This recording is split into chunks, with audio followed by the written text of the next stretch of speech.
Большинство из нас даже не задумывались, что храп может стать причиной развития очень грозного заболевания. Это заболевание называется синдромом обструктивного апноэ во сне или же попросту задержкой дыхания во сне. Сами себя во сне мы контролировать не можем. Но, думаю, каждый из нас наблюдал за храпящим человеком. Если вы наблюдали, то вы заметили, что человек, который спит, мирно похрапывает, вдруг на некоторое время возникает тишина, и человек как будто бы не дышит. Потом раздается достаточно громкий вдох, и храп возникает вновь.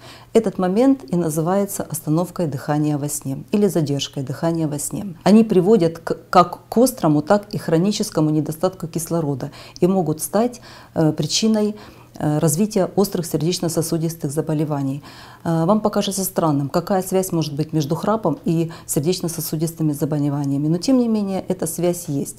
Если вы просыпаетесь с утра с головной болью, если чувствуете с утра себя разбитым, не выспавшимся, если родственники замечают, что вы стали храпеть во сне, а тем более заметили задержки дыхания, мы вам порекомендуем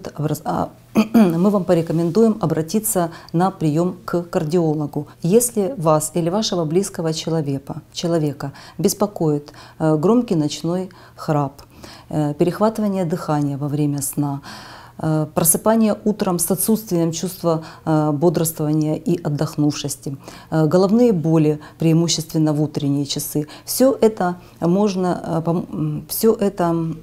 приводит к тому, что можно заподозрить развитие такого острого грозного заболевания, как синдром обструктивного апноэ во сне. В этом случае при появлении таких, как нам на первый взгляд кажется, незначительных симптомов, обязательно нужно обратиться к врачу-кардиологу. Врач, проведя достаточно несложные обследования, сможет правильно установить диагноз и тем самым препятствовать развитию у вас острых сердечно-сосудистых заболеваний.